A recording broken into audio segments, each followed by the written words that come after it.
இஸ்ரோவிலிருந்து அதனுடைய வணிக கரமாக செயல்பட்டு கொண்டிருக்கிறது நியூ ஸ்பேஸ் இந்தியா லிமிடெட், அதாவது NSIL. அந்த NSILக்கு உலகெங்கிலும் இருக்கக்கூடிய பல்வேறு நாடுகள் வியாபார ரீதியாக தங்களுடைய செயற்கைக்கோள்களை விண்ணில் ஏவுவதற்கான ஒரு கான்ட்ராக்டையும் கொடுப்பாங்க. அந்த மாதிரியான ஒரு ப்ராஜெக்ட் தான் இன்னைக்கு செயல்படுத்த இருக்கிறது இஸ்ரோ.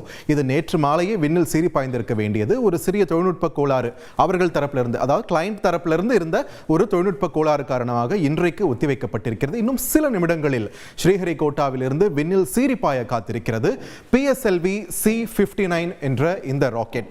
PSLV XL வகையைச் சேர்ந்த ஒரு மிகப்பெரிய ராக்கெட். இந்த செயற்கைக்கோள் இரட்டை செயற்கைக்கோளா இருக்க போகிறது. அதுதான் ப்ரோபா 3.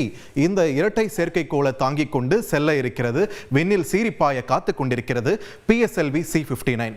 இந்த ப்ராஜெக்ட் இன்னும் சில நிமிஷங்கள்ல தன்னுடைய வேலையை காட்ட தொடங்கி இருக்கக்கூடிய நிலையில இதை பத்தின ஒரு குவிக் அப்டேட்டை நாம பார்த்துடலாம்.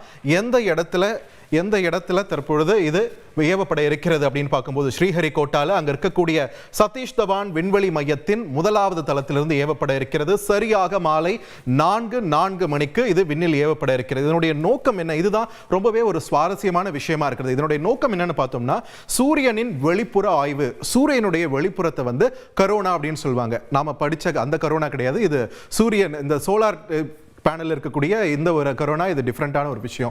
ஸோ இந்த கரோனாவை பார்த்தீங்கன்னா சூரியனுக்கு வெளியில நம்ம பார்க்கக்கூடிய ஒரு விஷயம். ரொம்ப வெளிச்சத்தை மட்டும் தான் முழுசா நமக்கு காட்டும். அதனால சூரியனில் நடக்கக்கூடிய ஆக்டிவிட்டிஸ்ல நமக்கு பார்க்க முடியாததுக்கு என்ன காரணம்? அந்த அளவுக்கு பிரைட்டா இருக்கு அப்படின்றது தான். அந்த கரோனாவுடைய வெப்பமானது சூரியனுடைய வெப்பத்தை விட ரொம்பவே அதிகமானது. ஸோ அதற்கு கீழே என்ன ஆக்டிவிட்டி போயிட்டு இருக்கு அப்படின்றத நம்மளால தெரிஞ்சுக்க முடியாது.